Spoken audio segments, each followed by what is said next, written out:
한국은 그저 일본보다 빠르게 백신 접종을 하기 위해 검증되지 않은 백신을 사용하거나 교차 접종을 하는 등 보여주기식 백신 접종에 혈안이 되어 있다. 반면 일본은 한국보다 훨씬 더 신중하고 안전한 접종을 진행하고 있기에 그만큼 접종 속도가 늦은 것일 뿐이다. 한국보다 백신 접종이 느렸던 일본인들이 당시에 주장하던 내용이었습니다. 일본인들의 주장대로라면 결국 일본은 한국보다 더욱 체계적이고 안정적인 백신 접종을 추구하기 때문에 그만큼 초반 접종률은 낮을 수밖에 없다는 주장이었습니다. 하지만 BBC를 포함한 여러 외신들을 통해 일본의 백신 관련 충격 소식들이 연이어 터지면서 한국을 욕하던 일본인들은 순식간에 단 한마디도 못하는 상황이 벌어지고야 말았다고 합니다. 지난 1일 BBC에서는 일본의 모더나 백신에서 검은 조각의 이물질이 발견되었다는 소식이 속보로 전해졌고, 해당 기사는 하루 동안 계속해서 1위의 검색량을 차지했고, 이틀이 지난 지금까지도 꾸준히 검색량 상위권을 기록하며 전 세계의 관심을 받고 있습니다.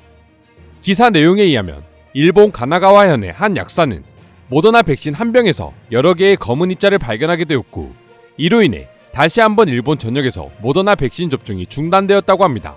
이미 지난달 중순 모더나 백신에서 처음으로 이물질이 발견되어 접종이 중단된 지 일주일도 채 되지 않은 시점에서 또다시 이물질이 발견된 것이죠. 일본 정부와 일본인들은 처음에만 하더라도 절대 해당 소식을 인정하지 않았습니다. 일본의 잘못이 아니라 모더나 백신이 처음에 만들어진 나라에서 이미 오염이 되었다는 주장이었죠. 하지만 정확한 인과관계는 알 수 없지만 해당 백신을 맞은 일본인 성인 남성들 중에서 사망자가 발생하기도 하고, 실제로 일본 측 실수로 인해서 백신에 이물질이 들어갔다는 사실마저 밝혀지자 일본인들은 더 이상 한국을 욕하기는커녕 일본을 옹호할 수도 없었던 것이죠. 후생 노동성과 니혼게이자 신문 등 일본의 정보기관과 각종 언론에 따르면 일본 백신에서 이물질이 발견된 요인 중 하나로 접종 과정에서의 실수가 있었던 건 사실이라고 합니다. 일부 검은 이물질들의 경우 접종 과정에서 주사 바늘을 제대로 백신병에 꽂지 못해 생겨난 뚜껑 부속품으로 밝혀졌습니다. 그리고 주사기 안에서도 반투명 분홍색 물질이 발견되었는데, 이는 주사기 제조 과정에서 문제가 있었을 수 있어 제조회사가 성분과 원인을 조사 중이라고 합니다. 일본 정부는 비록 이 두 가지 이물질 모두 몸에는 전혀 문제가 없다고는 하지만 일본인들은 절대 정부의 말을 신뢰하지 않은 것 같아 보였습니다. 그렇게 한국은 안전하지 못하고 신중하지 못하다고 할 때는 언제고, 막상 일본에서 말 그대로 너무나도 허술한 백신 접종 현장이 공개되자 일본 국민들은 너나 나나 할 것 없이 백신 예약을 취소하기 시작했습니다.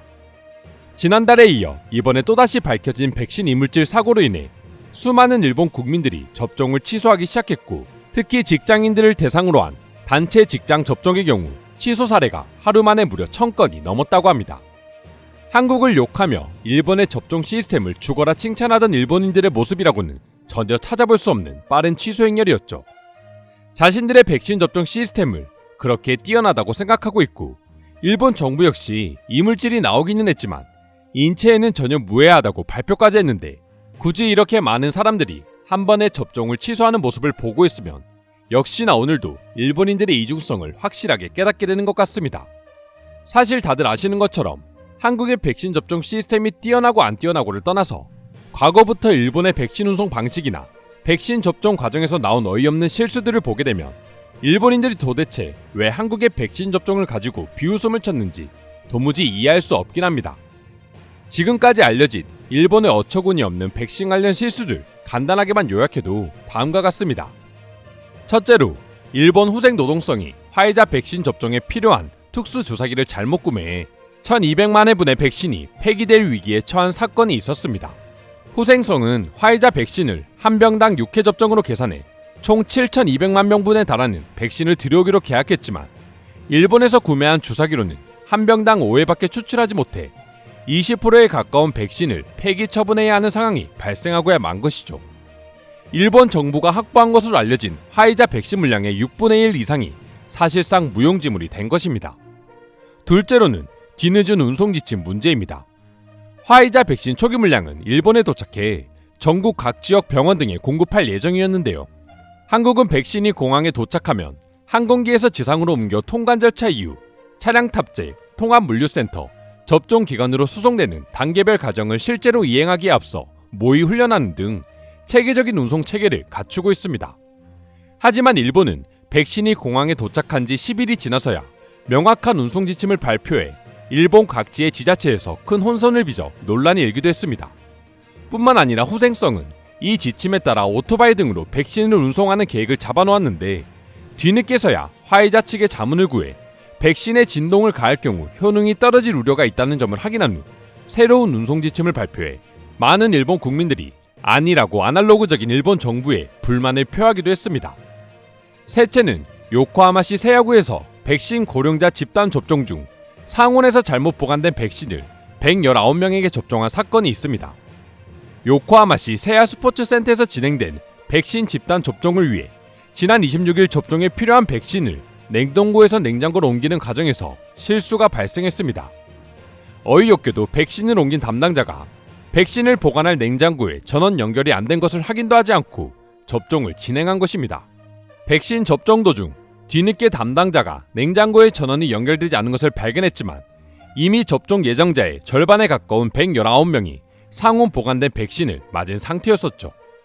이에 요코하마시에선 남아있던 247회분의 백신을 전량 폐기했지만 상온 보관 백신의 부작용에 대해선 정확한 정보가 없어 확인할 수는 없지만 건강에 미치는 영향은 크지 않으리라고 본다라는 어이없는 변명을 할 뿐이었습니다. 그러면서도 잘못 접종을 받은 사람은 충분한 항체가 만들어지지 않을 수 있다며 재접종을 진행하는 등 이중적인 일본 정부의 모습에 일본 국민들에게 지탄을 받았던 사건이 있었습니다.